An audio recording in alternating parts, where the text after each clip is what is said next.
For 198 days, nobody wanted the white cat at the end of the row. 7 people picked her up and put her back down. 2 said she was too quiet, like something was wrong with her. 1 said a cat that white would never stay clean. Everyone who walked through that rescue in Wellesley, Massachusetts agreed on the same thing. A 35-pound ragdoll who wouldn't purr, wouldn't play, wouldn't even lift her head was a cat already halfway gone. And then a widow named Eleanor signed the adoption form, drove her home, and what that silent cat did on the 9th night they spent under the same roof is the reason a 71-year-old woman started living again. Her name was Snow. She was a 35-pound seal point ragdoll with a coat the color of fresh winter, eyes like 2 chips of Arctic glass, and a tail so absurdly full it looked like it belonged to a fox who had taken a wrong turn.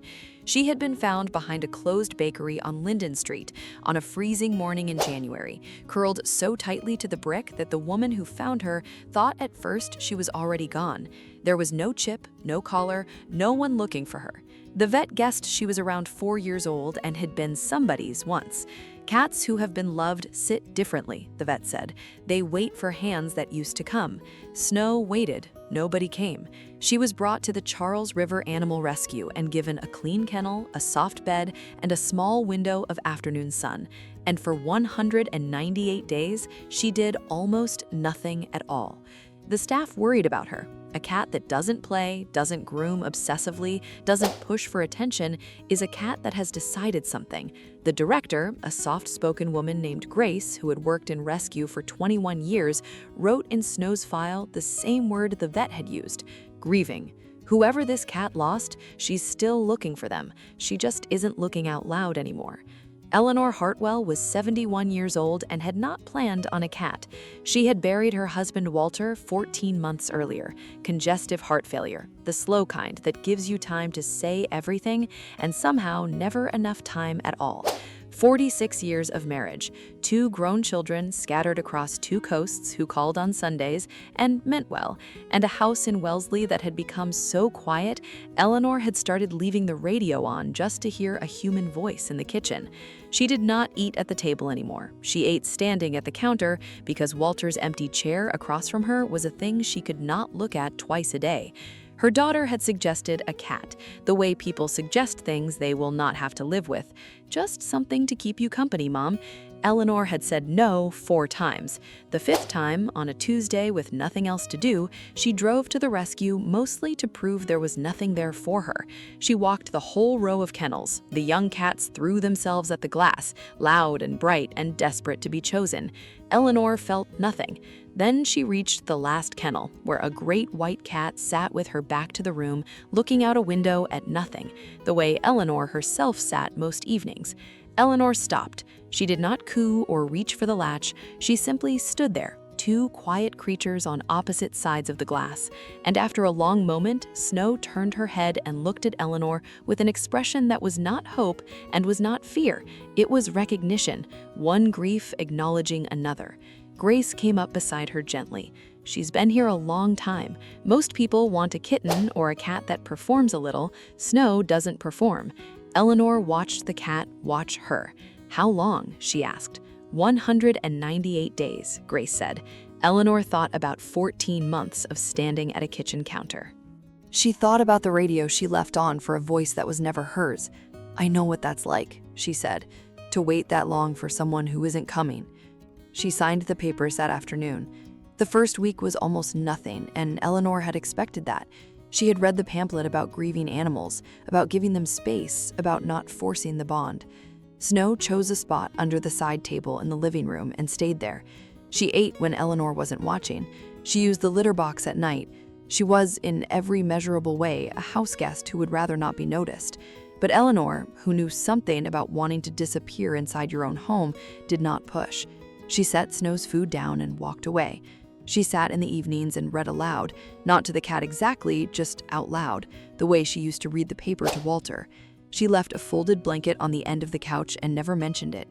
And slowly, the white shape under the table began to drift closer. By night 3, Snow was on the far arm of the couch. By night 5, she was on the folded blanket. She still did not purr. She still did not play, but she watched Eleanor now with those Arctic eyes. tracking her from room to room the way a creature watches something it has decided to keep. There were small things, too, that Eleanor noticed without quite letting herself hope. The radio stayed off now because the house was no longer silent in the way that hurt. There was the soft thump of snow jumping down from a windowsill, the click of her claws on the hardwood, the warm weight that appeared on the end of the bed sometime after Eleanor turned off the lamp. For the first time in 14 months, Eleanor was not the only living thing in her house listening to the dark. Some stories find you exactly when you have stopped believing one ever would. If you're still watching this and you haven't subscribed yet, I have to be honest with you, that stings a little. We pour our whole hearts into telling these stories the way they deserve to be told. Hit that subscribe button. Because what Snow did on the 9th night is the part of this story you'll want to have been here for. Here is something most people don't understand about ragdolls. The breed was developed in California in the 1960s, named for the way they go completely limp and relaxed in the arms of someone they trust. They are not aloof the way people imagine cats to be. A ragdoll bonds to one person with a devotion closer to a dog's, and when that bond is broken by a death, an abandonment, a closed bakery door on a freezing night, they don't simply move on.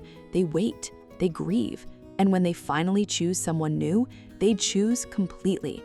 Snow had spent 189 days deciding the world had ended, and then a 71-year-old widow had sat down across from her and said, "I know what that's like," and something in the cat had started, very quietly, to come back to life.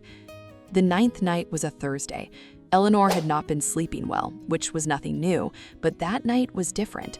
She had gone to bed at 10 and woken at midnight with a crushing weight in the center of her chest, a tightness that ran up into her jaw and down her left arm, and a cold sweat that soaked through her nightgown in seconds. She knew, in a detached way you know things in a crisis, exactly what it was. She had watched Walter go through the early version of this more than once. Her phone was on the nightstand, but her arm would not obey her, and the room had begun to tilt and gray at the edges. She could not call out. She could barely breathe. And then there was 35 pounds of white cat on her chest. Snow had come from nowhere, up onto the bed, and she was not curling up to sleep. She was pawing at Eleanor's face, batting at her cheek, and when Eleanor's eyes drifted shut, the cat let out a yowl unlike anything Eleanor had heard from her in 9 days, a long, climbing, desperate sound that filled the dark house. Snow leapt to the nightstand, knocked the phone to the floor near Eleanor's hand, and yowled again and again, relentless. She did not stop. She pressed her small body against Eleanor's cheek and screamed into the dark, and every time Eleanor's eyes started to close, a paw landed on her face and dragged her back. Some animals freeze. This one screamed until her person came back to the surface. Eleanor's fingers found the phone. She pressed the emergency call her daughter had set up months ago and could not even speak, but the dispatcher heard a woman struggling to breathe and a cat screaming over her, and they sent an ambulance to the address on file. The paramedics later told Eleanor's daughter that another 10 or 15 minutes alone might have meant they arrived too late. A heart attack at 71 in an empty house in the middle of the night is a quiet way for the world to lose someone. But the house had not been empty. The cat nobody wanted, the cat too silent to sell, the cat 7 people had set back down, had heard a heart going wrong in the dark and refused to let it happen unwitnessed. When Eleanor came home from the hospital 9 days later, weak and bruised and alive, she lowered herself onto the couch and Snow climbed into her lap for the first time and went completely limp, the way the breed is named for. The full and total surrender of a creature that has decided to trust again. And then, finally, after 198 days and 9 nights, Snow began to purr. Eleanor wept into that white fur until it was wet. "You were waiting for me," she whispered, "and I almost didn't come." Today, Eleanor is 73. She eats at the kitchen table again every single morning because Snow sits in the chair across from her now, in the place that used to be empty, and a table with a cat in it is a table you can finally look at. They have a quiet little routine now. Every morning, Snow waits on the bath mat while Eleanor showers, and every evening she walks the perimeter of the house, window to window, door to door, before settling at the foot of the bed where she can hear Eleanor breathing. The vet calls her remarkable. Eleanor calls her something else. She calls her the reason. The neighbors who once would have told Eleanor a white long hair was too much work now stop her on her walks because yes, Snow walks on a small black leash like she has somewhere important to be. And they ask about the famous cat who saved the widow on Linden Street. And every time Eleanor tells them the same thing. She didn't save me because she was trained to. She saved me because she had already lost one person to that quiet, and she had decided she was not going to lose another. We are so quick to overlook the silent ones, the animals who don't perform, who don't beg, who sit with their backs to the room because the world has already taught them what waiting costs. We call them broken. We call them too far gone. We set them back down and choose something louder. But sometimes the quietest creature in the room is simply the one who loves the deepest, holding it all in until the night it matters most. Snow was never broken. She was grieving, and she was waiting, and she was paying closer attention than anyone in that rescue ever knew. So let me ask you, if you had walked that row of kennels and reached the silent white cat at the end, would you have set her back down like everyone else, or would you have seen Snow? Tell me in the comments.